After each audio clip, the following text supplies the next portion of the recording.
मी आज केंद्र सरकारशी देखील चर्चा केली आणि केंद्र सरकारला आणि मंत्रालयाला आणि माननीय मंत्री महोदयांना मी विचारलं की साधारण हा सगळा रिपोर्ट किती दिवसात अपेक्षित आहे।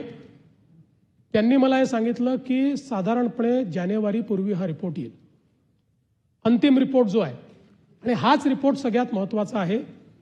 हा रिपोर्ट आल्यानंतरच, आणि जसं काल रोहित पवार म्हणाले 3-3, 4-4 वर्ष लागतात, हे खरं आहे, पण या केसमध्ये स्पेशली आपल्या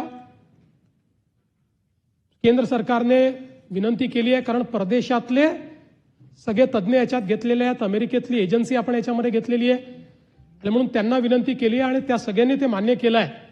आणि म्हणून आपण म्हणजे दुर्दैवाने असं म्हणू नये, पण दादांची जी काही पुण्यतिथी येईल त्याच्या अगोदर हा रिपोर्ट यावा अशा प्रकारचा प्रयत्न, आणि तो रिपोर्ट येईल